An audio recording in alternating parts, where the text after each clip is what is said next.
story so far? Bugger it. It's complete rubbish anyway. In the gardens, the dinosaur that Sir Henry failed to kill continued to grow. At first, it consumed insects, then shrews, rabbits, foxes, and the occasional drunken peasant. Women waited by the hearth, waiting for their man to come home. Their men never did. Only the roars of the dinosaur informed them that a fiend other than Sir Henry was loose in the grounds. Nonsense, grunted Henry. The imaginings of women are beyond imagining. It is the thing, quavered Florrie. The thing of Rawlinson End. It would be a simple matter. In a dreaming that knows no ending, planets plunging down from the sky, screwing, twisting, bombs bouncing.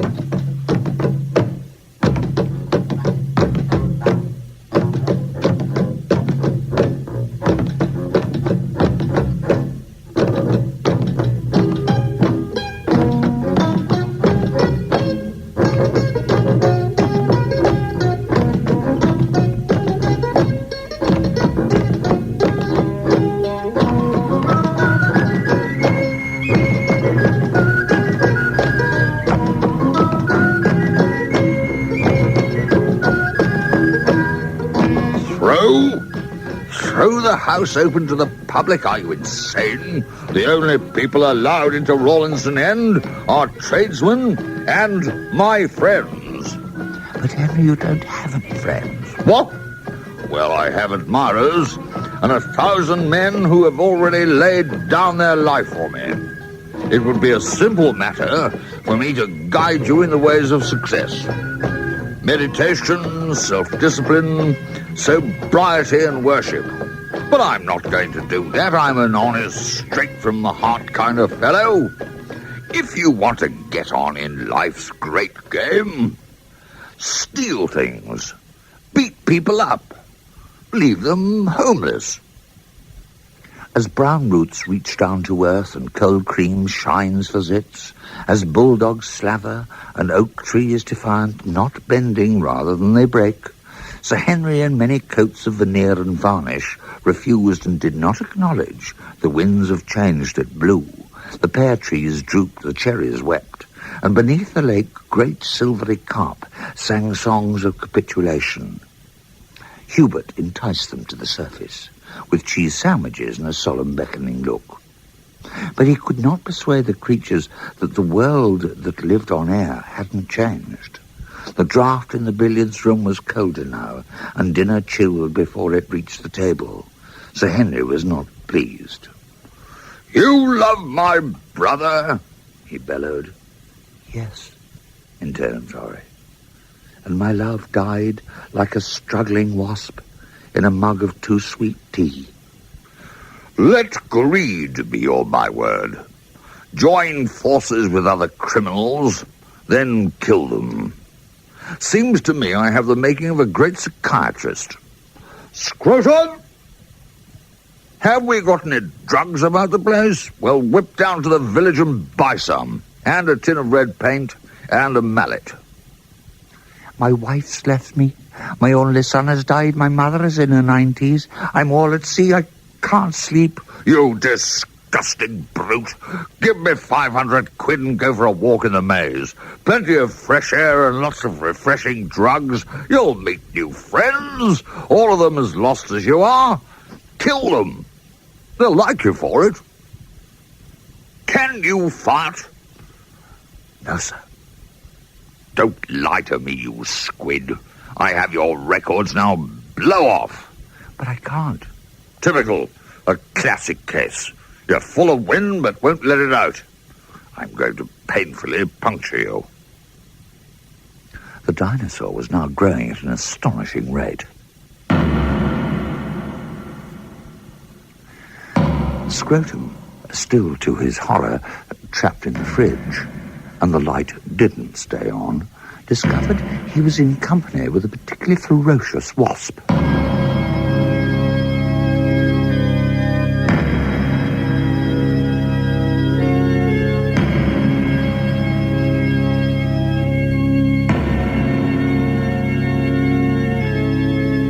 but with a quickness of mind he found a large bowlful of Sir Henry's Satan's revengeful mutton vindaloo, and stuffed his fez and dinner suit with it. Does cold kill wasps? Scrotum didn't know, and nor do I. This'll keep out the bloomin' cold, he convinced himself. Doing it in the dark didn't help, but somehow he managed.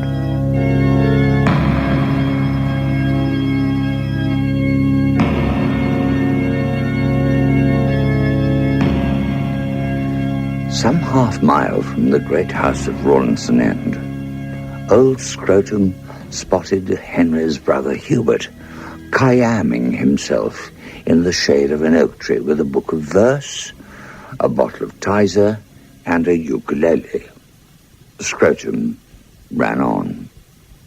Now in his mid-40s and still unusual, Hubert had learned many important things when he was young. That it was just as funny and much more controllable to tickle yourself. And if he needed cheering up, well, also that one should always take one's hat off and put one's hand in front of one's bottom when blowing off in a public lift. And most importantly, that sanity is a compromise. But that afternoon, it was real. I'm a huge amphibious dinosaur of the Jurassic period. I am nearly 130 million years old. I am the largest terrestrial vertebrate ever to exist. I reach a length of 81 feet. I take it you've heard of the Ubermensch. You nauseous newt. You pygmy. You Nibelung. Nietzsche? Is he still alive, wearing a wig and living at number 10? No?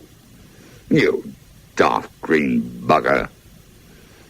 Nietzsche may have been a kraut, a philosopher, but a man I greatly admire.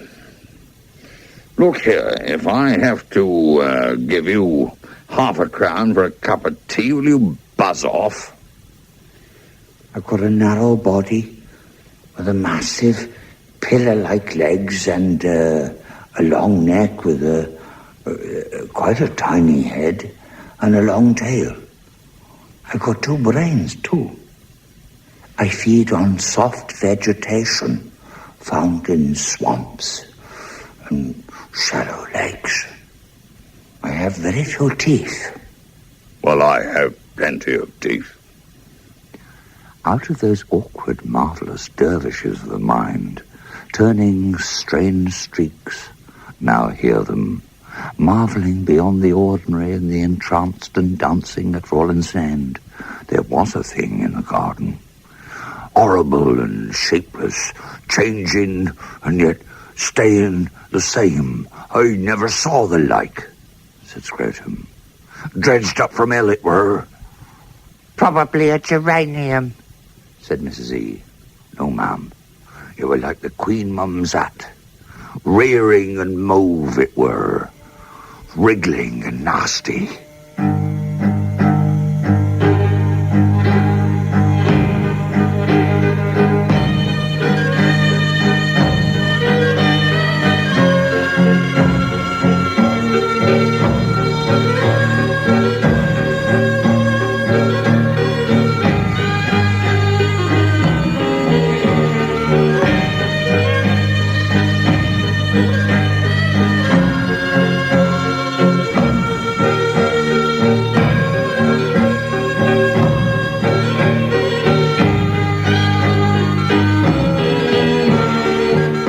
Drumming hooves, like the puzzles of hell, riding like Caligula's madness.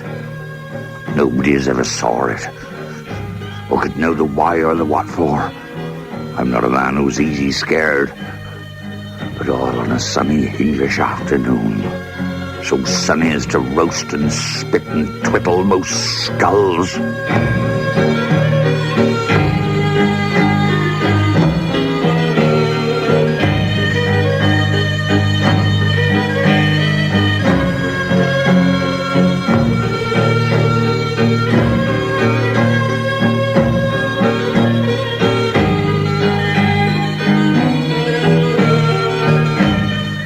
six-packs and quick snacks.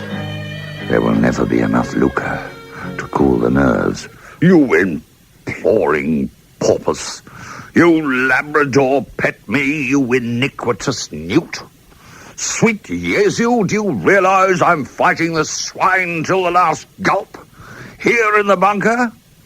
I like playing bunkers, said Foreign. Have you ever tried? It's so much fun. We all hide in the cellars. Plenty of good wine laid down there. And the communist baddies try to shoot us. But just before we go, we shoot ourselves. Or we take poison. Then the servants burn us. Ah, bless them. It's terrific fun. No, ma'am. I'm talking about Tom Bowler. Just the one time in a moment of weakness. Oh, and 14 Hail Marys. And 40 How's Your Father's to cleanse myself. The Jesuits forgave me, but can I forgive myself? No, I'm quite as normal. In nomine Patris. Ah, the old in nomine. I don't suppose you've ever eaten in Burma.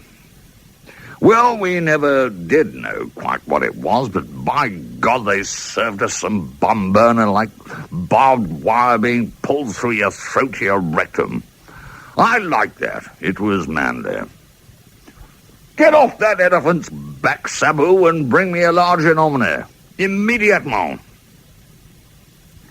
Talking dirty, read Mrs. E. Farmers air their phobias. I just got to the part where Big Dick the ploughboy wears blinkers to keep his furrows straight when the British Army marches on its stomach. Ergo, the men should fart as loudly as the regimental sergeant major.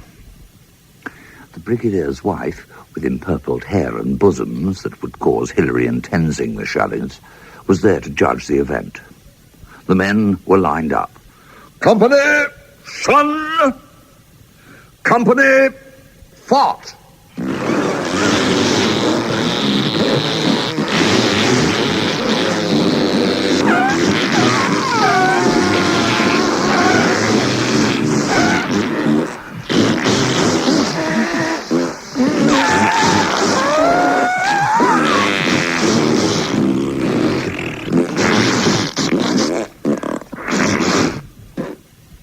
Weak Odin.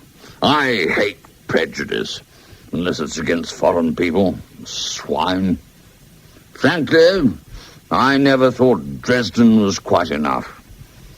When one considers Coventry and the way my tenants deserted the property to join the ARPS. Do you like fish? I have a lake. I rather like a ploughman's lunch. See, I stuck my head into the Fool and Bladder place, and there was this man with bread and yellow stuff on the table.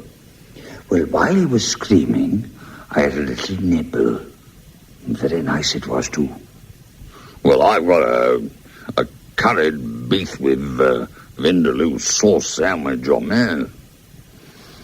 Do you mind if I ride bareback? Then we'll let those buggers know what it means to offend the friend of Sir Henry Rawlinson. And I shall call you Plunch, and you may live in my lake.